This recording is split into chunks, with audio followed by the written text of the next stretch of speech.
Hi, I'm Lonnie. This is my charging system I wanted to show you that I built. This is, I wanted to explain to you how this works. This is basically the top dog alternator. It's called a Lease Neville. How these things work is they have copper coils inside here.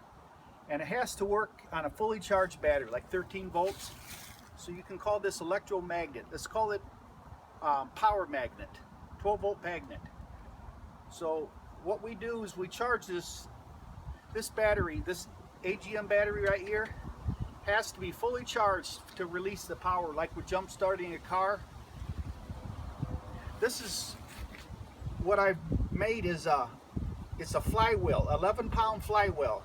This came off Familiar, a 350 Chevy, off the I cut the crank and then I put it on the flywheel, and then that's the nut to the flywheel. This is a 320 amp, 20 volt, 24 volt system. So the more volts I add to it, the more amps it goes into the batteries. So I wanted to show you my battery system.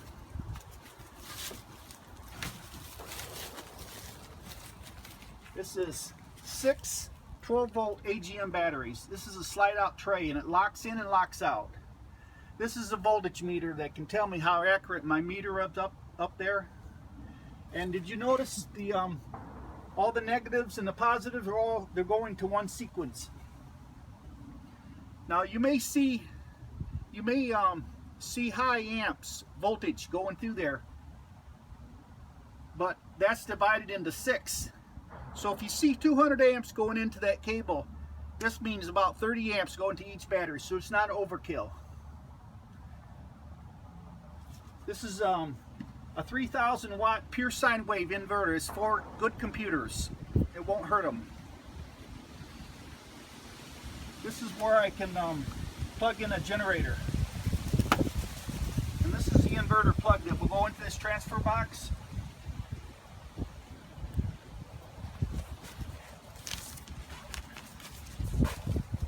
So I wanted to show you the difference between these two cables.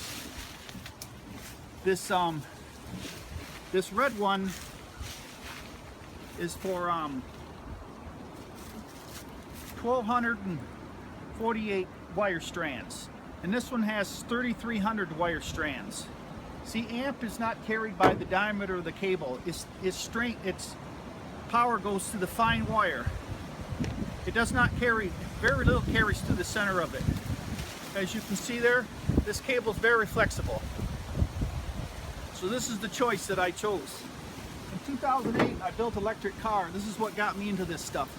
This has 1,248 wire strands, and it carries 223 amps, which is versus 300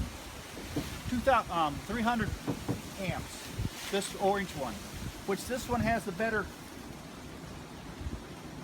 casing on it, which I wanted to show you this stuff. So if anybody,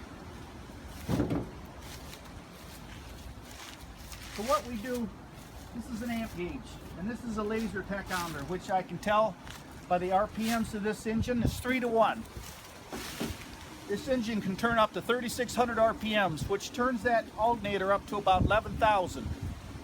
It's 3.2 to 1 ratio. These two. This is an amp gauge. You want to put it on the negative side, which is about 5 difference in amps, which is higher. So the power goes into the positive and goes out the negative. So if I wanted to charge the batteries off the truck, all I got to do is go like this on the back of the truck.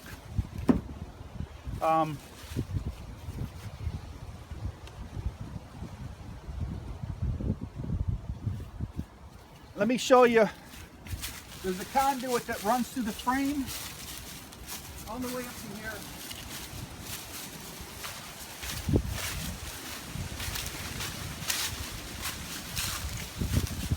The negative is going to the frame, and then it picks up in the back to the frame. this conduit goes to the frame, and then this is called a battery switch, which knows when the batteries in the camper are charged, but it checks the battery up here, knows when the engine's running. So this is a double alternator setup. Each one of these alternators is 125 amps. This is a diesel Chevy 6.6 liter. Now, when I'm going down the road, I can monitor the batteries through this monitor right here, the voltage meter. That's how I can tell how the batteries are doing.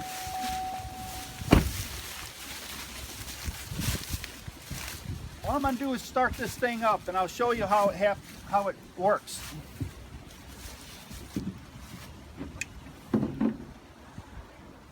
Now, as I raise the voltage, the amps increase.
As you can see, it turns extreme RPMs. I had it up to about 10,000 RPMs.